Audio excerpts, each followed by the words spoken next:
Welcome, everyone. I am Bob Wurzelbacher, the director of the Respect Life Office for the Archdiocese of Cincinnati, and this is our video podcast series that we call Being Pro-Life.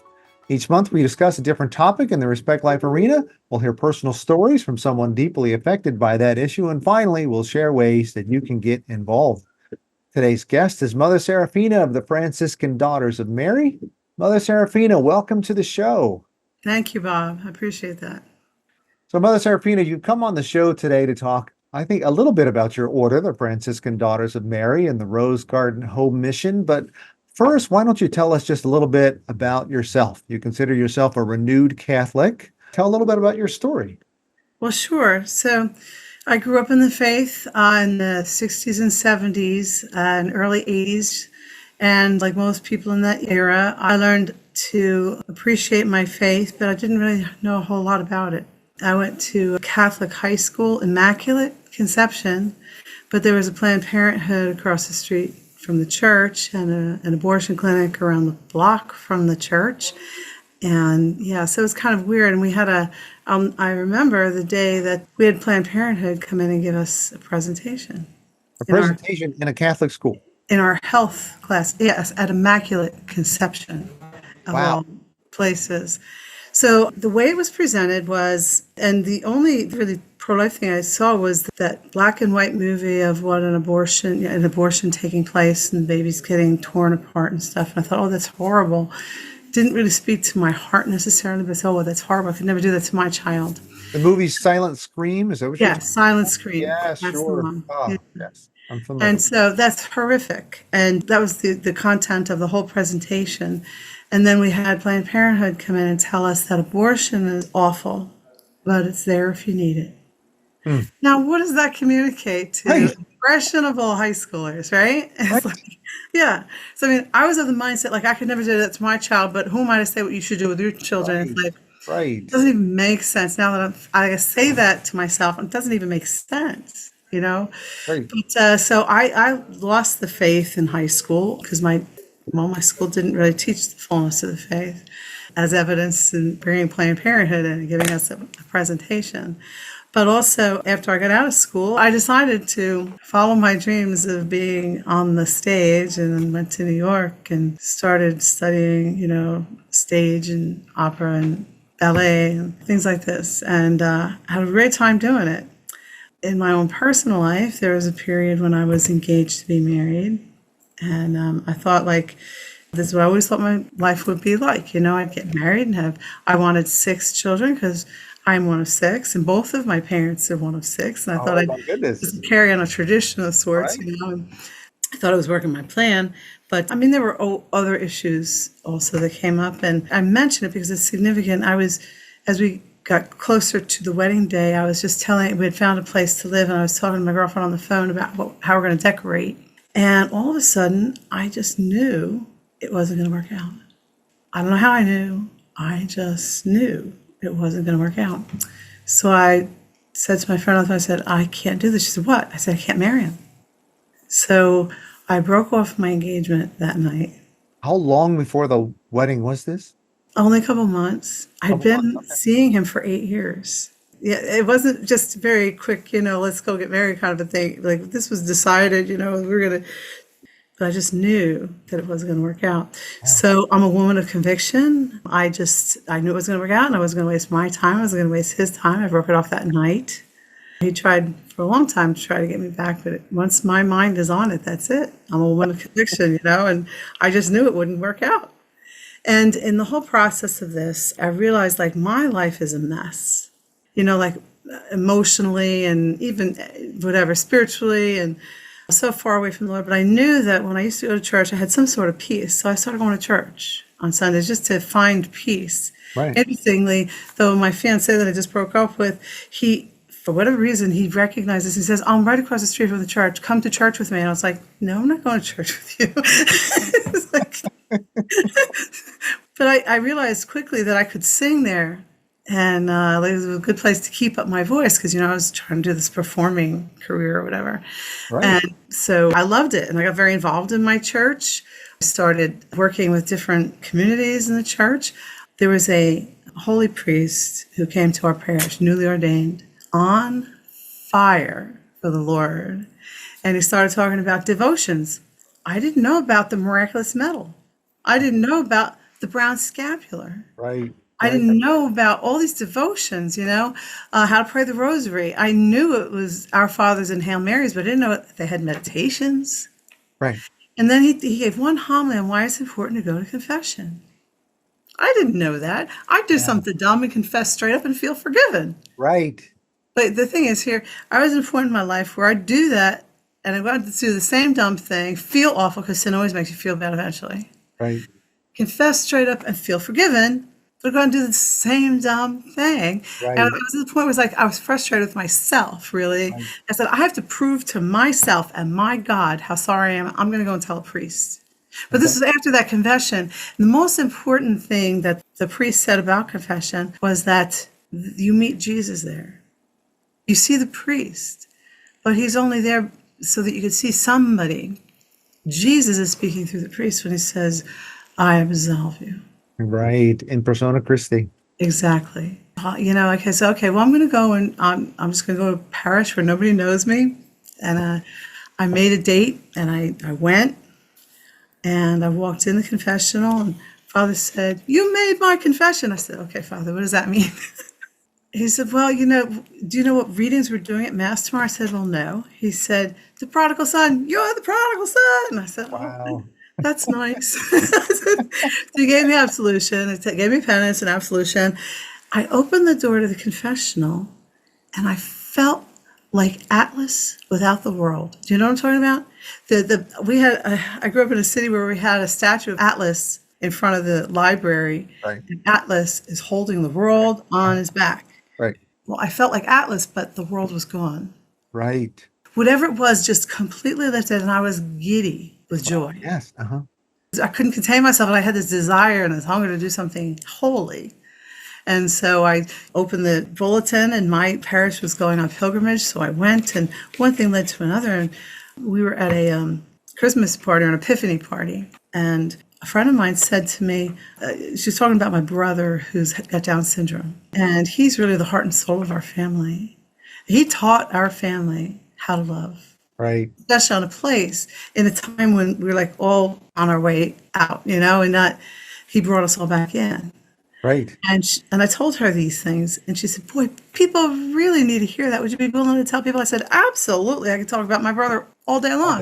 Right. And she said, great. Well, we're having a pro-life prayer vigil in 2 weeks. So I was like, ding, ding, ding, ding. The lights started flashing and the bells started going off because I was not necessarily pro-life. I mean, I had believed all the rhetoric, but I said, okay, I was a woman of conviction. I already told her I would do it. I wasn't going to retract it. Right. And so I started praying to the Holy Spirit, and I learned about St. Anthony that he has silver tongue because of the way he preached. So I started praying for the right words to say. And so that morning of the prayer vigil, I was across the street from an abortion clinic, actually the same abortion clinic that was around the corner from my high school. Wow. And we had priests get up in front and Protestant pastors and saying different things. We were singing and praying, and then it was my turn. And all I knew is how I was going to start. And I said, I'm just here to tell you about somebody who's special to me. And it was like the scales fell from my eyes. Because I realized for the first time that the excuse people give to keep abortion legal is because they might be like my brother. That was like giving away the love of God himself. That's how I became absolutely incensed. And I knew I had to do something about it because I had been lied to all my life. Right. I needed to do something to make sure people heard the truth. I remember when you were talking in your story about, first of all, about being in the choir. If you will, you were in the process of your rekindling of your faith or re-understanding your faith, and you were in the choir. I used to be a choir director, and I had a youth choir. And I remember there were people that at times questioned the faith life or the behavior of the kids sometimes. And my response was, well, this is an opportunity for them to be involved in church and go in the Mass. I am not putting a requirement on where their faith life is right now. It could be what God is using for them to get re-involved in church. So I was just encouraging people to come to me if they had that desire and that talent for music. So I appreciate that part of your story. For you, that was a big draw to get involved again in church. And it was only after that, right, that you really fell in love with Jesus and started finding your faith again. But the choir was kind of almost the start of that, going back to Mass. Is that right? Yeah, so I would Yeah. sing in the choir, and I very quickly became the principal cantor, and I would sing at all the masses and of funerals and weddings and different things like Right. that. And actually, people would even hire me to go to different churches to sing for different events. And that was always a very nice thing. There came a time in my life, though, where I had a problem with my voice. I had an illness, and I couldn't speak for 3 months, Oh, wow. and I couldn't sing for a whole year. And so, in the process of this, now I still was not united with the Lord, Right. but I went to church with my mom and my brother. And I remember kneeling down in front of the tabernacle and praying to Mary, because I didn't know he was there. But I prayed to Mary. My mother always had a devotion to Mary, so that kind of enkindled a devotion to Mary in me. So I promised Our Lady, though, if she give me back my voice, I would sing only for God. Wow. So fast forward to maybe a month or so, my voice came back and it was better than before. Wow. Praise the Lord. Wow. And so I went back to my first voice lesson. I had a voice teacher who was a singer at the Metropolitan Opera. And I went back to my first lesson after being sick. And I brought all this church music with me because I was really excited about singing in church again. And she looked at me and she said, "You have to make a choice." And what she meant was between opera and church music. Wow. And then I remembered my promise to Our Lady. So that was my last lesson because I'm a woman of conviction. Right. That's it. I made a promise. I'm going to stick with my promise. And so from that point forward, only sang for the glory of God in church or other things. And it was probably that event that made me start to listen. There's a scripture verse in Isaiah that says, "The word of God never returns to him void. It always accomplishes its purpose." In church, we've heard it not too long ago. It was the readings this past Easter season. But it's true. And I think after, believe it or not, 5 years of hearing scripture and some really good homilies, especially with that one priest that was newly ordained, I think that was the catalyst that made me to say, you know what? I got to do something about all this craziness in my life, and I got to go and tell the Lord how sorry I am. And, I went to find a church that nobody knew me. That confession was life-changing. Right. Wow. I got very involved in pro-life work, and fast forward, started going to Mass every day, Eucharistic Holy Hour. I didn't even know about the real presence of Jesus in the Eucharist until somebody taught me. Wow. I just got on his book, his talk. I was like, gee, why didn't anybody tell me that? I would have never left Jesus if I knew about the real presence.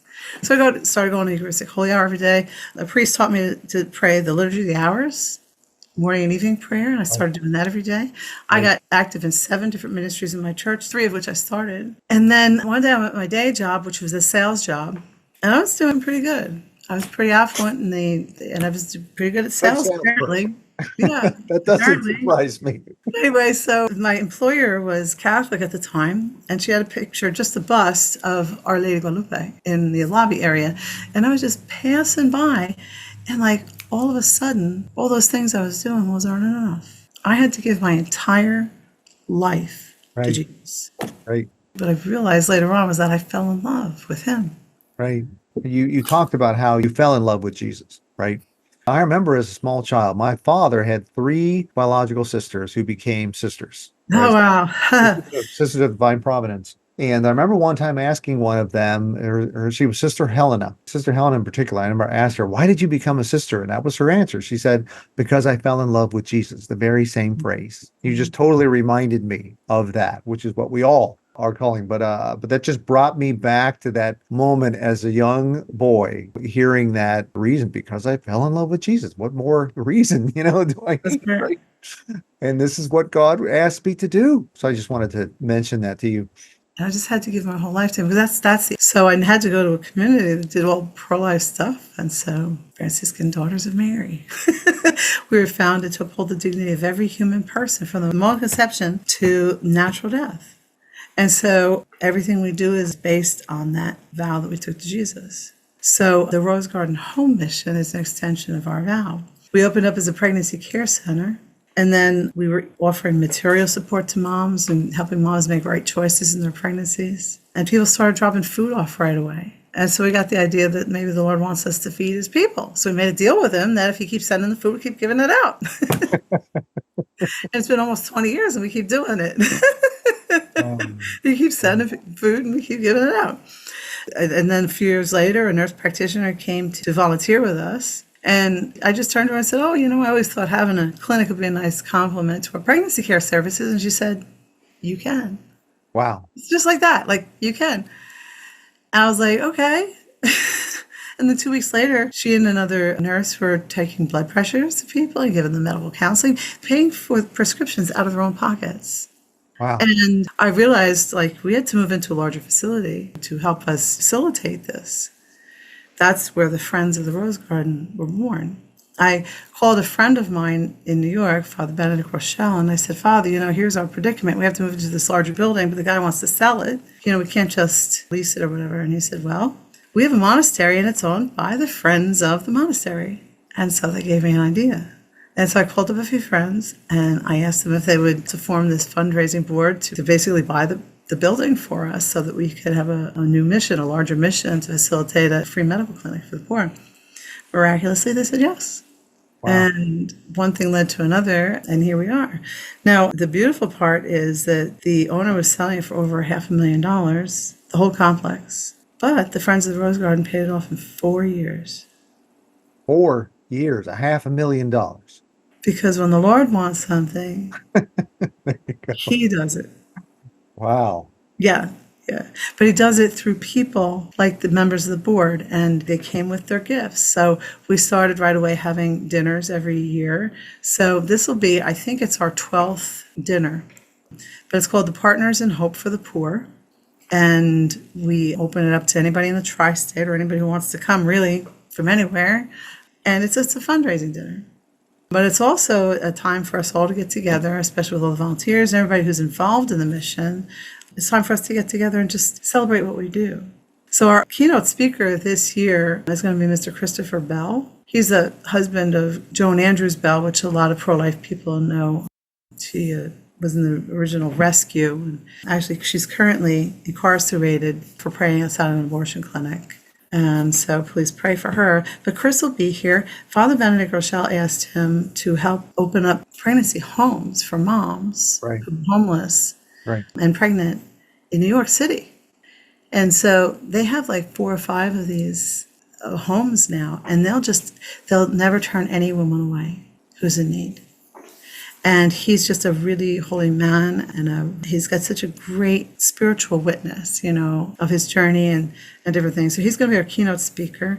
And Father Chris Komorowski this year is going to be the MC. He's a friend of ours, and we're very much looking forward to that.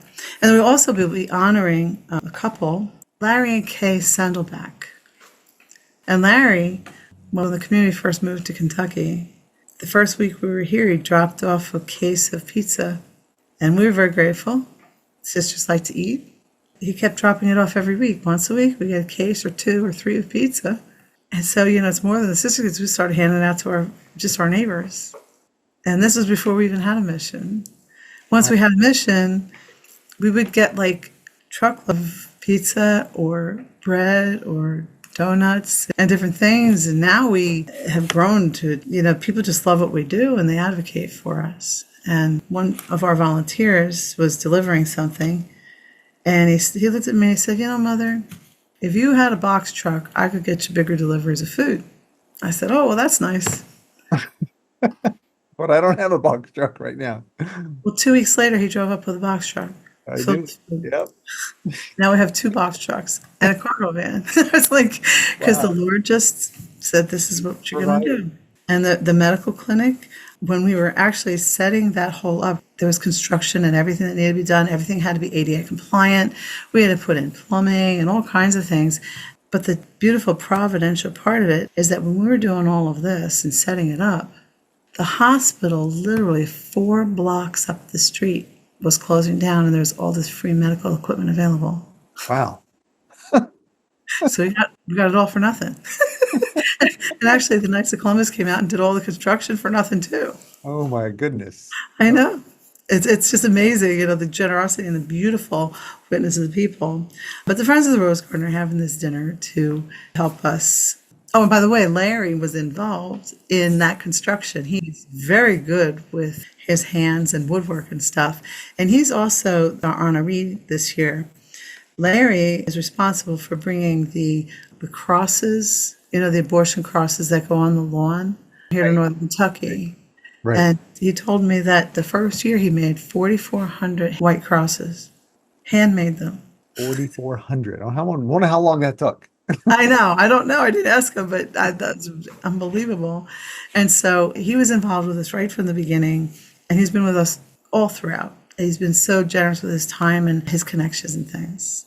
How does someone register for this dinner you're talking about? What's the date of it? Oh, great. So Thursday, June 6th at 6 o'clock, the dinner will be at Receptions Event Center in Erlanger. And we'll have a social hour at 6 o'clock, and the dinner will be at 7, and then followed by a presentation. And you can go on our website. It's partnersinhopeforthepoordinner.com. Very simple. If you're watching the video, you can see that. I have the web page pulled up, but if you're just listening to the podcast, like she said, partnersinhopeforthepoordinner.com. And here it is, and you can register right there online for this dinner on June 6th at 6 o'clock in the evening, right? Yes. And that will obviously help raise money for your mission. Yes, and we have a specific target this year because we've run out of room, and the Friends of the Rose Garden are building a new building for us.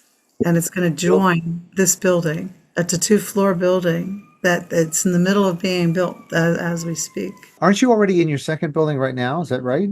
Yes, we're in the second building. So we started out a little tiny place. We're in our second building, but it's a huge complex. Right. It's 5 buildings put together. And at first, when I walked around, I said, Lord, what are you doing? How are we going to ever fill this space? Right. And now we can't find space to do anything.